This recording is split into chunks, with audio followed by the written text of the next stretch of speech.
같이 보실 말씀은 로마서 1장 13절에서 17절까지입니다. 로마서 1장 13절에서 17절까지입니다. 형제들아, 내가 여러 번 너희에게 가고자 한 것을 너희가 모르기를 원하지 아니하노니, 이는 너희 중에서도 다른 이방인 중에서와 같이 열매를 맺게 하려 함이로되 지금까지 길이 막혔도다. 헬라인이나 야만인이나 지혜 있는 자나 어리석은 자에게 다 내게 빚진 자라. 그러므로 나는 할 수 있는 대로 로마에 있는 너희에게도 복음 전하기를 원하노라.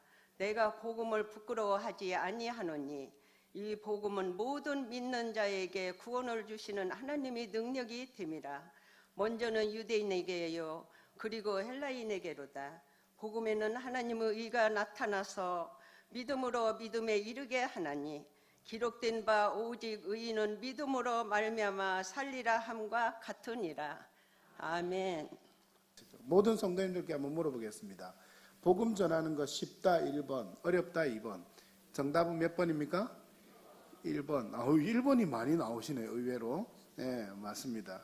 근데 대부분 1번이 정답이었으면 좋겠는데, 제가 오늘 질문을 하는 의도는 1번보다는 대부분의 성도님들 만나보면 아이고 목사님 어려워요 이렇게 이야기하시는 분들이 많아요. 우리 오늘 이 교구에 어린이들도 많이 나왔는데 우리 어린이들도 마찬가지 전도를 내보면 목사님 전도가 쉽지 않아요 이렇게 이야기하는 분들이 어린이들이 많이 있는 것을 보게 됩니다. 쉽지 않습니다.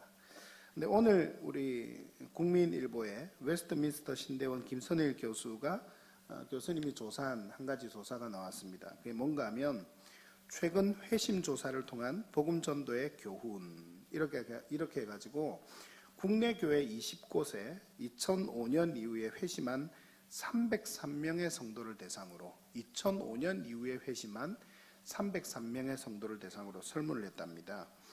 불신자들이 교회 나가기로 결심하는데 가장 큰 영향을 끼친 사람이 누구입니까? 이 질문을 해보았습니다. 그 질문을 해봤더니 1위가 어딘가 하면 가족이나 친구 등 아는 사람의 권유로 교회 나가게 됐습니다. 이게 1위입니다. 근데 대답한 303명 중에 몇 프로인가 하면 55%입니다. 절반이 넘는 사람들이 가족이나 친구 등 아는 사람의 권유. 근데 이 중에서 또 따져보니까 가족이 35%로 가장 많습니다. 그러니까 여러분 이번에 우리가 5월달에 특별히 담임 목사님이 가족 전도를 많이 하자 지금 강조하고 계시죠. 그래서 여러분 가족 전도 포기하면 됩니까? 안 됩니까? 안 됩니다. 포기하지 마시기를 바랍니다. 가족에게 권유받아서 전도되는 사람들이 가장 많다는 것 여러분 이건 아셔야 됩니다. 그리고 힘내십시오. 그리고 친구와 선후배가 27%입니다. 세 번째가 다행인 것은 목회자가 그래도 16%로 3등을 차지했습니다. 그 중에 그거라도 없었으면 큰일 날 뻔했습니다. 그리고 수련회나 전도 집회가 의외로 많을 것 같은데 10%밖에 안 됩니다. 그 많은 퍼센테이지 중에 55% 중에 그 안에서 10% 정도의 회심률을 차지하고 있는 그런 걸 볼 수 있었습니다. 회심을 망설이게 한 가장 큰 요소가 뭐가 있나? 이건 우리가 전도할 때 어떤 이야기를 해야 되고 어떤 이야기를 해야 되지 않는가에 대해서 참 많이 생각해 볼 문제입니다. 회심을 망설이게 한 요소, 교회를 오거나 교회를 왔는데 또 정착하지 못하도록 하는 이유란 말이죠. 이 이유가 가장 1위가 뭔가 하면 소속과 헌신에 대한 부담, 이게 1위입니다. 그도 당연한 것이 아직 은혜를 맛보기 전에 어디에 소속이 되고 소그룹에도 들어가고 목장 모임에도 들어가고 예배에도 들어가고 남전도 여전도에도 들어가고 오면 바로 그것부터 이렇게 뭐 잘하면 또 되지만 너무 그것만 이렇게 내세우면 또 부담이 될 수 있다는 것입니다. 그것이 19%로 1위입니다. 그리고 두 번째가 참 우리가 너무나도 안타까워하는 사회적으로 문제되고 있는 교회의 모습들, 그 모습들이 회심하는데 장애가 된다. 그게 15%입니다. 또 다른 요소도 뭐 여기 10%대니까 비슷하게 또 많이 있는 걸 볼 수 있었습니다. 한번 참고해 보시기를 바랍니다. 나온 사람들이 출석교회를 정하는 기준에 가장 많은 퍼센테이지를 차지하는 것이 무엇인지 여러분 알겠습니까? 교회에 나와서 출석교회를 내가 이 교회를 다녀야 되겠다 정하는데 가장 큰 영향을 미치는 게 뭐겠습니까? 뭘겠습니까? 설교죠. 목사님의 설교죠. 여러분 많이 기도해 주셔야 됩니다. 이거는 압도적으로 일입니다. 설교가요 56%입니다. 목사님의 설교를 듣고 이 교회에 정착해야 되겠다. 그래서 여러분 우리 성도님들은 각 기관이 모이실 때마다 우리 담임 목사님 주일날 강단에 서실 때마다 폭포수 같은 은혜의 말씀이 전해질 수 있도록 여러분 많이 기도해 주셔야 됩니다. 할렐루야. 기도해 주십시오. 그래서 목회자의 설교, 교회 분위기가 참 많을 것 같은데 의외로 중요하지 않습니다. 목회자의 설교가 56%인데 교회 분위기는 19%밖에 되지 않습니다. 교회 시설이나 이런 것도 큰 문제가 되지 않았습니다. 그리고 교인들의 친절함이 출석교회를 정하는데 12%를 차지했습니다. 근데 이것은 좀 작다고 보기보다는 이게 지금 1, 2, 3위에 들어갔으니까 우리가 그만큼 새로 오는 성도들에게 더 친절하게 대해야 되겠다. 그렇게 생각을 하셨으면 좋겠습니다. 어떤 때는 우리 교회가 아직 조금 잘하고 있지만 부족한 것이 처음 오는 성도들, 특히 우리 주차 안내를 할 때 이렇게 좀 인상을 쓰는 분들이 가끔 있다는 이야기가 제가 들립니다. 근데 처음 오는 분들은 그런 것 하나하나가 너무나도 중요하다는 거. 그래서 우리 성도님들 옆에 분들 한번 쳐다보시면서 이 세상에서 가장 아름다운 웃음을 한번 지어 보십시오. 시작.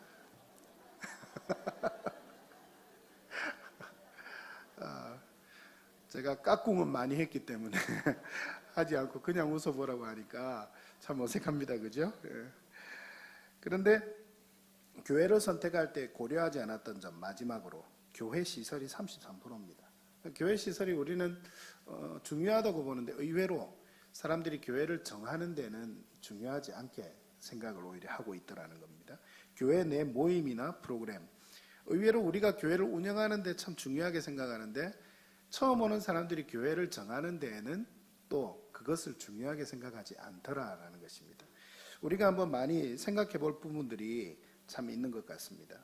여러분 한번 따라 하시길 바랍니다. 가족이나 친구, 선후배 등 가까운 관계의 불신자들을 전도합시다. 여러분 그렇게 해서 이번 새생명 축제 때 여러분 가까운 데서 여러분 말씀을 전하고 복음을 전해서 이 교회에 나오는, 이 교회 빈자리를 채우는 역사가 많이 일어나게 되기를 바랍니다. 끝까지 포기하지 말고 은혜 가운데 나아가시기를 바랍니다. 근데 이 전도가 참 쉽지만은 않은 것 같다라고 제가 입을 열었는데 오늘 보면 이 성경에 나온 복음 전도가 가장 쉬운 것 같은 한 사람, 그죠? 오늘 이 본문의 주인공인데 그 사람이 있습니다. 누구입니까? 바울입니다. 성경에 보면 이 바울은 복음 전하는 게 가장 쉬운 일이었던 것 같습니다. 그렇지 않습니까? 지금 로마서는 로마에 있는 성도들에게 쓴 편지입니다. 근데 이 로마서의 목적은요, 우리 크로스웨이를 함께 하신 우리 성도님들은 더 잘 기억하고 있겠지만 바울은 이제 유대인들을 넘어서 이방인들에게 복음을 계속 전하기를 원합니다. 그래서 이방인들에게 복음을 전하고자 하는데 그 이방인들에게 복음을 전하는 첫 전초기지가 어디였냐면 에베소를 넘어서 로마로 간 것입니다. 그리고 로마로 가서 복음을 전해서 그 로마에서 멈추어서 복음을 계속 전해서 로마를 복음으로 초토화시키겠다. 그게 목적이 아니라 로마를 이방인들을 위한 선교의 기지로 삼는데 바울은 목적이 있었습니다. 그래서 로마로 가서 그렇게 복음을 전하기를 원했던 것입니다. 근데 이 바울이 로마로 가서 이렇게 복음을 전하고자 했는데 그의 삶을 돌아보면 너무나도 복음을 전하는 게 쉬운 것 같은 그런 느낌이 여러분 들지 않습니까? 사도행전에 나타난 바울의 모습, 이 로마서, 갈라디아서, 고린도 전후서 이런 데 나타난 바울의 모습을 보면 바울은 누구보다도 복음을 전하는 것이 가장 쉬웠던 것 같습니다. 그러면 그 원인이 어디 있는가 하는 것입니다. 그 이유가 어디 있는가 하는 것입니다. 아니 우리는 복음을 전하고자 해도 참 어려운 것 같은 이 시대, 그렇게 느껴지는 이 시대에 우리는 살아가고 나도 복음을 전하고자 해도 잘 안 되는데 바울은 입만 열면 복음 전했다니까 도대체 바울은 왜 그렇게 복음을 전하는 사람이 되었는가 우리가 그것을 한번 생각해 보는 것이 중요하다라는 것입니다. 13절 말씀을 우리 다시 한 번 더 함께 읽어보도록 하겠습니다. 13절 말씀 우리 함께 읽습니다. 시작.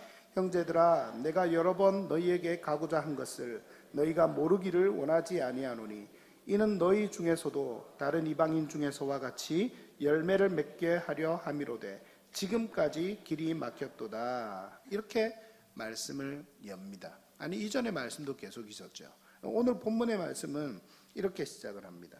바울은 여러 번 너희에게, 여기서 너희란 누구입니까? 로마에 있는 성도들에게 가고자 했습니다. 무엇하러 가기를 원했습니까? 여행하려고 로마를 가기를 원했을까요? 오늘날 로마가 참 관광지로 유명하죠. 그래서 바울도 로마에 관광을 하러 가고 싶었다. 정답이 아니죠. 로마에 있는 성도들을 만나서 친교하려고 가기를 원했겠습니까? 아니죠. 이 로마에 있는 교회에 가기를 원했던 것은 오늘 말씀 하반절에 13절 하반절에 나타나지만 무엇 때문에 가기를 원했는가 하면 복음의 열매를 맺게 하려고 너희에게 가고 싶다. 지금 바울은 이렇게 이야기를 합니다. 그런데 이렇게 이야기를 원하는 근원은 오늘 우리가 가장 중요하게 보아야 되는 14절, 15절, 특히 14절 말씀에 잘 나타납니다. 한번 따라하겠습니다. 헬라인이나 야만인이나 지혜 있는 자나 어리석은 자에게 다 내가 빚진 자라. 아멘. 바울이 헬라인이나 야만인이나 지혜 있는 자나 어리석은 자나, 그러니까 이 말은 모든 사람들에게 다 내가 어떤 사람이라고요? 빚진 자다. 바울이 이들에게 돈을 빌렸을까요?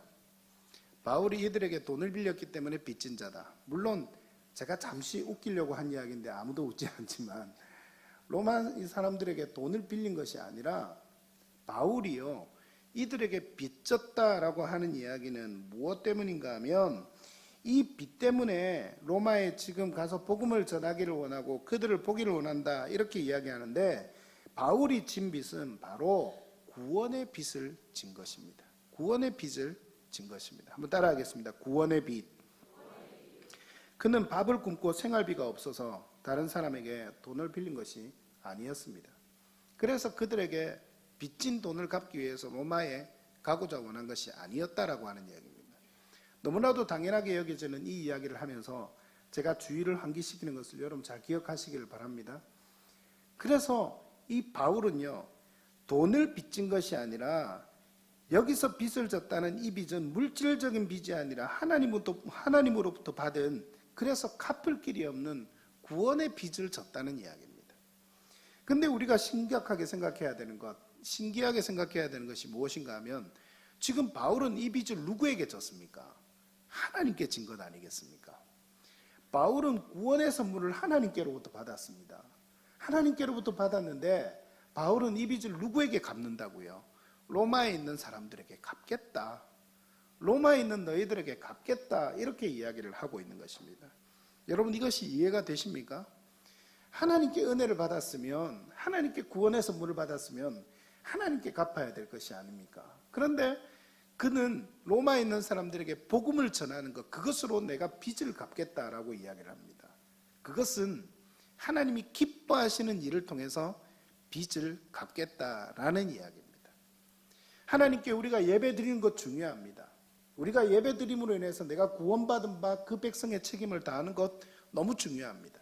그런데 바울은요, 우리가 성경에서 가장 본받아야 될 사람 1위 중에 한 사람으로 많이 꼽는 이유가 무엇이 있냐면, 바울은 예배를 드리는 것도 중요하지만 복음을 전하는 것, 거기에 있어서 하나님께 내가 빚진 것을 갚는 삶을 살아가겠다, 이런 마음이 누구보다도 특심했기 때문에 우리는 이 바울을 정말 믿음으로 본받아야 될 사람이다, 이렇게 많이 생각하고 있다라는 것입니다. 여러분 한번 생각해 보십시오. 은혜를 입었으면서도 당연히 받아야 할 것을 받았다는 사람을 두고 하는 말이 무엇입니까? 배은망덕한 사람이라고 하지 않습니까? 이게 무슨 말입니까? 남에게 입은 은혜를 입고 배반한다는 이야기입니다. 남에게 입은 은혜를 가지고 있으면서도 그 은혜에 보답하는 삶을 살지 않거나 오히려 배반하는 것, 이것을 배은망덕이라고 이야기를 합니다. 여러분, 우리는 어떻습니까? 하나님의 은혜 가운데서 우리는 모두 다 구원의 은혜를 입은 사람들입니다. 그러면 바울이나 우리나 구원의 빚을 진 사람이라는 것을 여러분 동의하십니까? 그러면 바울은 왜 더 큰 은혜를 받았죠? 바울은 왜 자신의 삶을 다 팽개치고 예수 그리스도의 복음에 자기의 전 삶을 던져서 나아가야 될 만큼 그렇게 나아갔던 것입니까? 바울이 말하는 복음은 무엇입니까? 오늘 핵심은 이것을 이야기하는 것이 아니기 때문에 간단하게 넘어갑니다. 16절 17절 말씀을 한번 보십시오. 16절 17절 말씀 제가 읽겠습니다. 내가 복음을 부끄러워하지 아니하노니 이 복음은 모든 믿는 자에게 무엇이라고요? 구원을 주시는 하나님의 능력이 됨이라. 먼저는 유대인에게요 그리고 헬라인에게로다. 복음에는 하나님의 의가 나타나서 믿음으로 믿음에 이르게 하나니 기록된 바 오직 의는 믿음으로 말미암아 살리라 함과 같으니라. 아멘. 즉 바울이 말하는 복음이 여러분 이곳에서 유추해서 설명을 한다면 여러분 무엇인지 이해가 되십니까? 모든 사람 믿는 자에게 구원을 주시는 하나님의 능력이라고 합니다.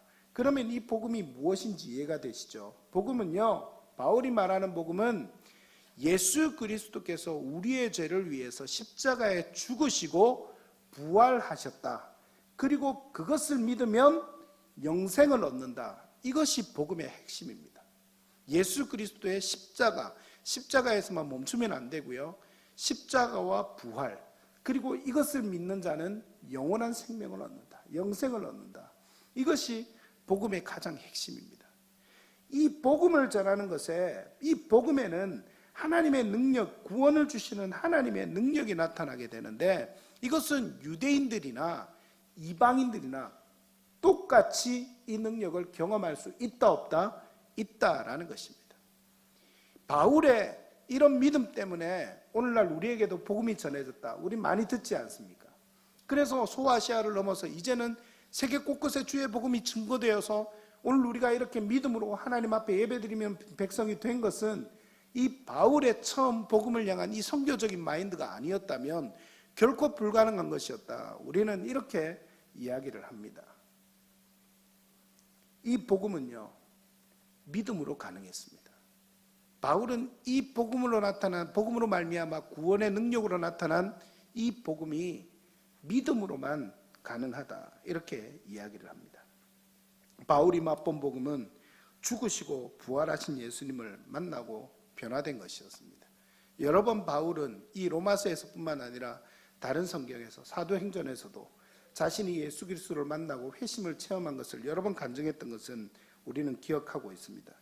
갈라디아서 2장 20절에 죽으시고 부활하신 예수님을 만나고 변화되어서 자신이 죽고 예수 그리스도를 통하여 내가 살아서 지금 이렇게 살고 있다라고 고백한 그 고백은 너무나도 유명한 고백입니다. 갈라디아서 2장 20절 우리 같이 한번 읽어보도록 하겠습니다. 함께 한번 읽습니다. 내가 그리스도와 함께 십자가에 못 박혔나니 그런즉 이제는 내가 사는 것이 아니요 오직 내 안에 그리스도께서 사시는 것이라. 이제 내가 육체 가운데 사는 것은 나를 사랑하사 나를 위하여 자기 자신을 버리신 하나님의 아들을 믿는 믿음 안에서 사는 것이라. 아멘. 여러분 이 말씀으로 만들어진 찬양 기억하시죠? 우리 찬양 한번 불러볼까요? 내가 그리스도와 함께 십자가에 못 박혔나니. 우리 이 찬양 같이 한번 불러보도록 하겠습니다. 이 바울이 고백하는 자신이 예수 그리스도와 함께 죽고 예수 그리스도께서 자신을 통하여 사시기 때문에 내가 복음의 사람이 되었다. 이 믿음의 고백을 우리도 함께 하면서 한번 고백합시다. 내가 그리스도와 함께 천천히요. 내가 그리스도와 함께 십자가에 못 박혔나니 그런즉 이제 내가 산 것 아니 오직 내 안에 오직 내 안에 예수께 사신 것이라. 사신 것이라. 이제 내가 육체 가운데 사는 것은 이제 내가 육체 죄 가운데 사는 것을 나를 사랑하사 자기 몸 버리신 예수 위에 산 것이라. 할렐루야. 바울이 고백하는 것은 이 고백입니다. 내가 그리스도와 함께 십자가에 못 박혔고 죽었다. 그래서 옛날에 예수 그리스도를 잡아 죽이는 데 넘겨주고자 했던 자기의 모습, 이 세상에서 출세가도를 달리고자 했던 자기의 모습, 부와 명예와 권력을 누리면서 살고자 했던 자기의 모습, 그 모습은 주님이 십자가에 못 박혔을 때 나도 함께 십자가에 못 박았다. 그리고 그 옛모습은 죽었다. 바울은 이렇게 고백하는 것입니다. 이 고백이 있고요. 그 다음에 내가 다시 사는데 예수 그리스도의 부활하심과 같이 나도 이제 그 옛모습은 다 십자가에 못 박혀서 죽고 나를 통하여 누가 사신다고요? 예수님께서 사신다. 그래서 바울이 이렇게 복음의 능력을 증거하고 살아갔던 삶은 자기의 힘으로 살아가는 것이 아니었다라고 하는 것입니다. 여러분 믿으시기를 바랍니다. 우리가 하나님의 복음을 전하고자 하는데 복음을 전하는 것이 힘들고 우리가 예수 그리스도를 전하고자 하는데 예수 그리스도를 전하는 것이 잘 되지 않는 이유, 그 이유가 무엇인 줄 여러분 아시겠습니까? 우리가 너무 살아있고 우리가 하나님께서 나를 통하여 살지 못하고 여전히 내가 예수를 믿고 하나님을 섬기며 살아간다 하지만 예수님이 나를 통하여 살지 않고 하나님이 나를 통하여 살지 않고 내가 살고 있기 때문에, 그래서 주님의 복음을 전하는 것은 어려운 것이 아닌가 하는 것을 오늘 이 시간에 한번 생각해 보고자 하는 것입니다. 2017년도 전반기 새생명 축제가 이제 11일 앞으로 다가왔습니다. 여러분 이 시점에서 우리가 이것을 생각해 보는 것은 너무나도 중요할 것입니다. 새생명 축제 전도를 많이 하는 것이 중요한 것이 아니라 정말 우리의 마음 가운데 이 복음을 향한 열정이 없다면 그것을 회복해서 다시 한번 일으켜 세워야 우리가 진정으로 복음을 전하는 그런 사람들이 되지 않겠습니까? 구원의 빚은 하나님께 졌는데 나타나는 것은 그 빚을 갚는 것은 로마에 있는 사람들을 통해서 복음을 전하는 것을 통해서 갚겠다. 이 바울의 심정이 이해가 되십니까? 여러분 이 마음이 우리 성도님들 가운데 오늘 이 밤에 있게 되기를 간절히 바랍니다. 구원의 그 빚, 내가 가진 구원의 빚, 내가 갖고 있는 구원의 빚, 그 빚이 얼마나 되는지 오늘 그 구원의 기쁨과 감격을 회복하는 밤이 되기를 간절히 바랍니다. 그래서 15절에 결론적으로 바울이 고백했던 이 고백이 우리의 마음에도 회복이 되었으면 좋겠습니다. 우리 15절 말씀 같이 한번 읽어보도록 하겠습니다. 함께 읽습니다. 그러므로 나는 할 수 있는 대로 로마에 있는 너희에게도 복음 전하기를 원하노라. 아멘. 제가 읽습니다. 한번 들어보십시오. 그러므로 나는 할 수 있는 대로 로마에 있는 너희에게도 복음 전하기를 원하노라. 아멘. 여러분 우리의 마음에 이런 마음이 있으면 좋겠습니다. 전도하는데 힘드시죠?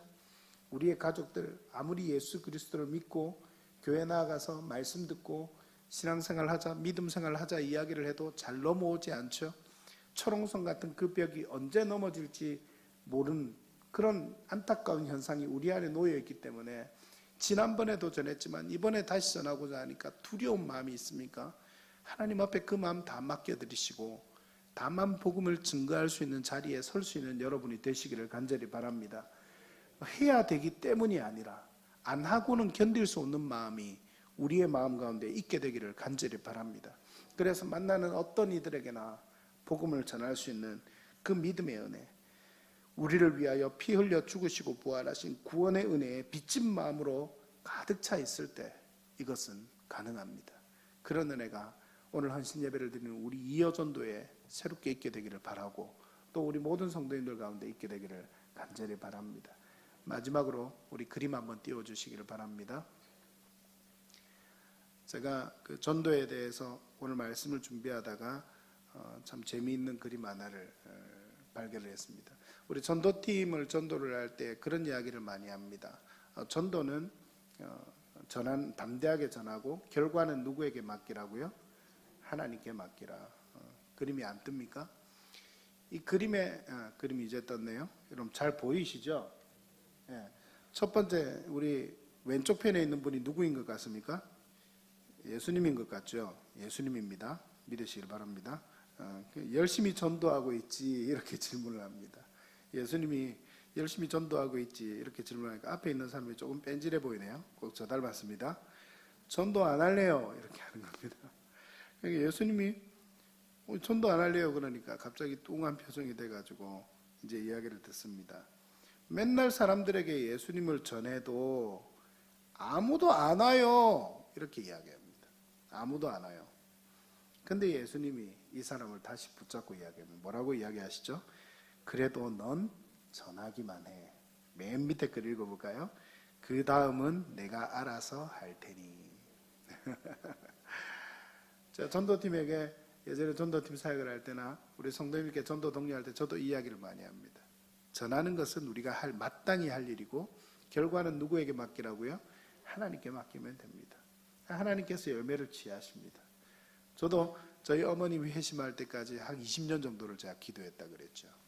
하나님의 은혜 가운데 한순간에 쑥해다가 돌아오신 저희 어머님 이야기처럼 언제 하나님께 돌아올지 아무도 모릅니다. 그러나 다만 열심히 전하고 열심히 인도하다 보면 하나님께서 그때가 되시면 열매를 맺게 하십니다. 여러분 믿으시길 바랍니다.